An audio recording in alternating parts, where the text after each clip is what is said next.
बिस्मिल्लाहिर्रहमानिर्रहीम अस्सलामु अलैकुम वरहमतुल्लाहि वबरकातुहू।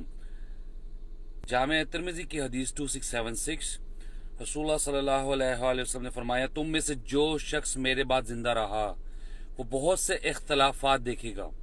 खबरदार, दीन में नई नई बिदआत इजाद करने से बचना, क्योंकि ये गुमराही है। अगर तुम में से कोई ये ज़माना पाले तो उसे चाहिए कि मेरी सुन्नत और हदायत याफ्ता खुलफाए राशिदीन के तरीके को लाजिम पकड़े, इनको दाढ़ों से मजबूत पकड़े। जी नाज़रीन, इस हदीस से हमें ये सबक मिल रहा है कि हम लोग अपने दीन में नई नई जो बिदात हैं उनको मत जारी करें, उन पे मत अमल करें, क्योंकि हम दीन का हिस्सा समझ के जब इनको अपनाते हैं तो वो फिर हम इससे हट नहीं सकते, क्योंकि दीन का हिस्सा समझते हैं। तो हर खुतबे में जुमे के इमाम साहब जो है वो खुतबा जब पढ़ते हैं उसमें लास्ट में क्या कहते हैं कि तमाम बिदअत गुमराही है और गुमराही जो है वो दोज़ख में ले जाएगी।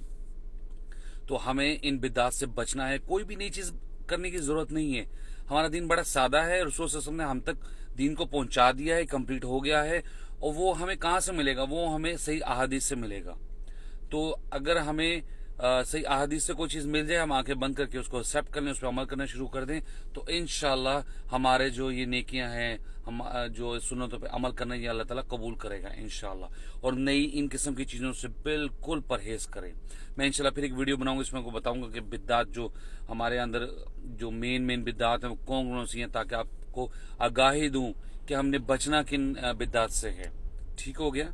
हमें तो इन चीज़ों का ही नहीं अभी तक पता। अल्लाह ताला से दुआ कि अल्लाह ताला हमें हक बात कहने की और सीधे रास्ते पर चलने की तौफीक अता फरमाए। आमीन। अस्सलामु अलैकुम वरहमतुल्लाहि वबरकातुहू।